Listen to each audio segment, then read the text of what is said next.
नमस्कार, मी श्वेता अंकले. तरुण भारतच्या न्यूज बुलेटिनमध्ये आपल्या सर्वांचे स्वागत. आता पाहूया ठळक घडामोडी. सीमाप्रश्नी सुप्रीम कोर्टामध्ये चालू असलेला खटला फास्ट ट्रॅक मार्गे आणण्याची गरज आहे. शिवाय या प्रश्नी वरिष्ठ नेत्यांसोबत चर्चा करून सोडवणुकीसाठी प्रयत्न करणार असल्याचे मत कोल्हापूरचे खासदार छत्रपती शाहू महाराज यांनी व्यक्त केले. बेळगावमध्ये आयोजित एका कार्यक्रमात ते उपस्थित होते. दरम्यान पत्रकारांनी विचारलेल्या प्रश्नांना उत्तर देताना ते म्हणाले, महाराष्ट्र राज्य आणि महाराष्ट्र एकीकरण समिती यांच्यामध्ये एक मत असून महाराष्ट्र सरकारकडून प्रश्न मार्गी लावण्यासाठी प्रयत्न करू असे आश्वासन त्यांनी दिले. महात्मा गांधी यांच्या जयंतीनिमित्त जिल्हा प्रशासनातर्फे बेळगावातील वीर सौध येथे कार्यक्रमाचे आयोजन करण्यात आले होते. या ठिकाणी राष्ट्रपिता महात्मा गांधीजी यांनी 1924च्या राष्ट्रीय काँग्रेस अधिवेशनाचे अध्यक्षस्थान भूषवले होते.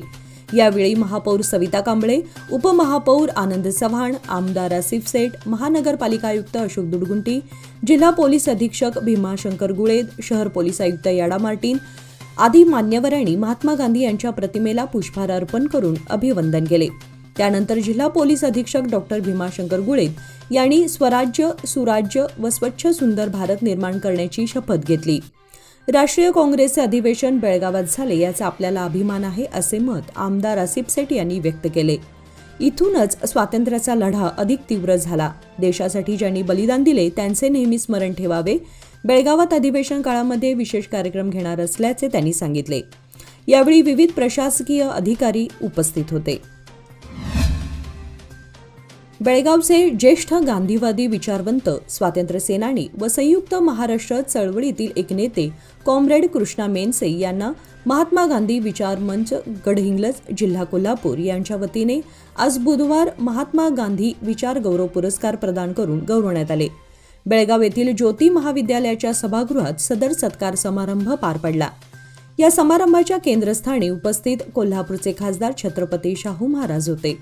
यावेळी सत्कारमूर्ती कॉम्रेड कृष्णा मेनसे व मये समितीचे सरचिटणीस मालोजीराव आष्टेकर यांनी सीमाप्रश्न सोडवण्यासाठी खासदार यांनी प्रयत्न करावे अशी विनंती केली.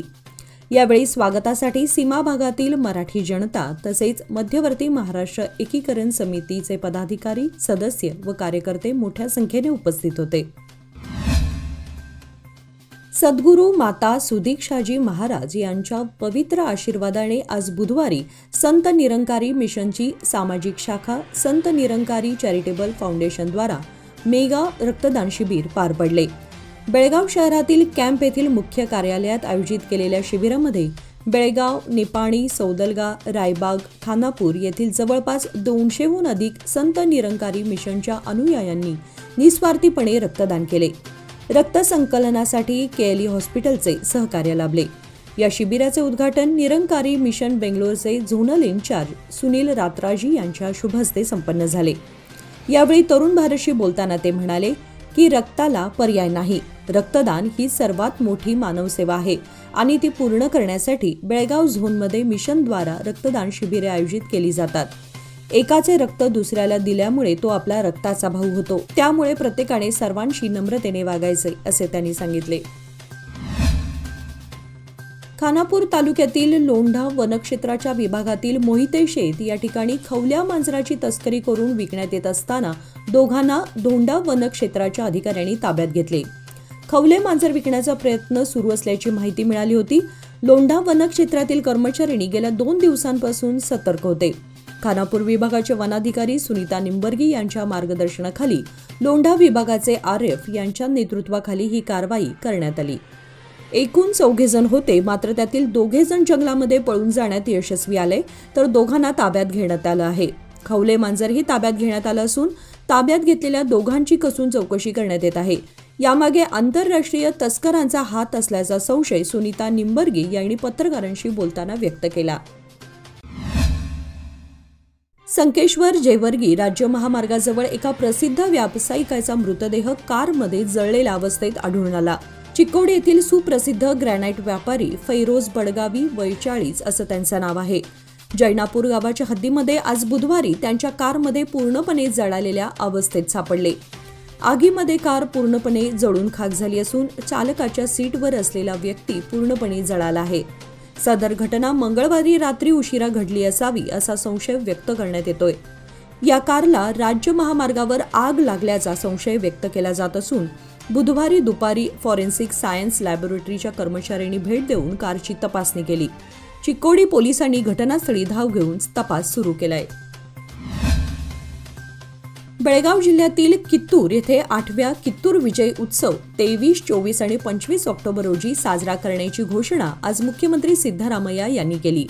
बेंगळूर येथील विधानसौधसमोर आज बुधवारी कित्तूर विजया ज्योतीची घोषणा करून महोत्सवाचे पोस्टर अनावरण केले. त्यानंतर कार्यक्रमाला संबोधित करताना ते म्हणाले की 1824 मध्ये कित्तूर राणी चेन्नम्मा यांनी इंग्रजांविरुद्ध लढा दिला आणि त्या विजयी झाल्या. या युद्धाला 200 वर्ष पूर्ण झाली आहेत. त्यामुळे सरकार विजय साजरा करणार असल्याचे त्यांनी सांगितले. भाषावार प्रांत रचनेपासून संयुक्त महाराष्ट्राच्या निर्मितीसाठी बेळगावसह सीमावासीय आजपर्यंत लढत आहेत. 67 वर्षे झाली, आम्ही अजूनही न्यायाच्या प्रतीक्षेत आहोत. पण हल्ली महाराष्ट्र मात्र सीमा प्रश्नावर उदासीन दिसतोय. सीमा प्रश्नाचा खटला सर्वोच्च न्यायालयात आहे. न्यायालयीन कामकाजाला गती मिळणं काळाची गरज आहे. न्यायालयीन कामकाज पाहणाऱ्या वकिलांची फी सुद्धा पोहोचली नाही. यावरून कळते की महाराष्ट्र या प्रश्नाविषयी किती गंभीर आहे. महाराष्ट्र आपणास विनंती आहे की आपण महाराष्ट्र सरकारची कान उघडणी करावी आणि कोर्टाच्या कामकाजात लक्ष घालण्यास सांगावे. तसेच बेळगावसह सीमा भागात मराठी माणसावर होणारे अन्याय अत्याचाराविरुद्ध आवाज उठवावा. आपण हे कराल अशी आशा आहे, असे निवेदन युवा नेते शुभम शेळके, खानापूर युवा समिती अध्यक्ष धनंजय पाटील, मध्यवर्ती महाराष्ट्र एकीकरण समितीचे सदस्य मनोहर हुंदरे, युवा समिती चिटणीस प्रवीण रेडकर, दक्षिण विभाग प्रमुख नारायण मुचंडीकर, किरण मोदगेकर यांच्या वतीने देण्यात आले. 2 ऑक्टोबर गांधी जयंतीनिमित्त स्वच्छता मोहिमेला 10 वर्षे पूर्ण झाल्याबद्दल पंतप्रधान नरेंद्र मोदी यांनी आज देशाला संबोधित केले. पंतप्रधान म्हणाले की स्वच्छता मिशन अंतर्गत देशामध्ये अनेक ठिकाणी स्वच्छता अभियान राबवले जात आहे. मात्र गांधींच्या नावाचा दुरुपयोग करून निवडणुकीच्या काळामध्ये मते गोळा करायचे काम काही राजकीय पक्ष करत आहेत. महात्मा गांधींनी जो मार्ग दाखवला होता ते सर्व विसरून त्यांच्या नावाचा गैरफायदा घेतला जात असल्याचा टोला त्यांनी विरोधकांना लगावला. आज देशभरात महात्मा गांधी जयंती साजरी केली गेली. याच पार्श्वभूमीवर बेंगळूरमधील महात्मा गांधींच्या पुतळ्याला पुष्पहार अर्पण करून मुख्यमंत्री सिद्धरामय्या आणि उपमुख्यमंत्री डी.के. शिवकुमार यांनी आदरांजली वाहिली. गांधी स्मारकाजवळ जमलेल्या काँग्रेस कार्यकर्त्यांनी घोषणा देत विधानसौधेतील गांधी पुतळ्यापर्यंत भव्य मिरवणूक काढली. यावेळी आयोजित पदयात्रेमध्ये अनेकांनी गांधी टोपी घालून सहभाग घेतला.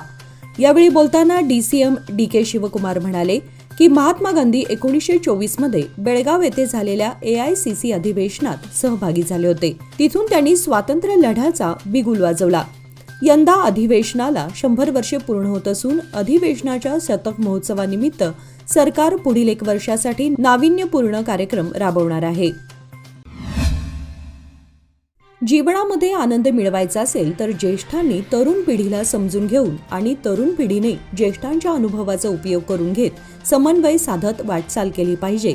तरच दुःखाला सामोरे न जाता आनंदाने जगता येईल. जीवनशैलीमध्ये झालेल्या बदलांमुळे माणसाला दुःखाचा सामना करावा लागतो. यासाठी ज्येष्ठ नागरिकांनी आपल्या वृद्धापकाळानुसार जीवनामध्ये बदल करणं काळाची गरज आहे, असे उद्गार कोल्हापूर येथील प्राध्यापक युवराज पाटील यांनी काढले. संजीवनी फाउंडेशनतर्फे ज्येष्ठ नागरिक दिनानिमित्त उमंग 2024 या कार्यक्रमाचे मंगळवारी कोंडवाळ गल्ली येथील लोकमान्य रंगमंदिरमध्ये आयोजन करण्यात आले होते. यावेळी ते प्रमुख वक्ते म्हणून बोलत होते. व्यासपीठावर संस्थापिका doctor Savita Deginal, CEO Madan Bamne, birds संस्थेचे RM पाटील, शिवाजी कागणीकर, करुणालय संस्थेच्या संस्थापिका अनिता रॉड्रिग्ज आदी उपस्थित होते. शिरगाव येथील सरकारी उच्च प्राथमिक कन्नड शाळेवरील संपूर्ण पत्र्याचे छत वादळी वाऱ्यामुळे उडून गेले. यामुळे लाखो रुपयांचं नुकसान झालं आहे. सुदैवाने कोणत्याही प्रकारची जीवितहानी झालेली नाही. शिरगाव येथील शाळा इमारत मोठ्या प्रमाणात नादुरुस्त झाली आहे. पावसाळ्यामध्ये मोठ्या प्रमाणात इमारतीला गळती सुरू होती. यामुळे विद्यार्थ्यांना या ठिकाणी बसून शिक्षण घेणे अवघड झाले होते.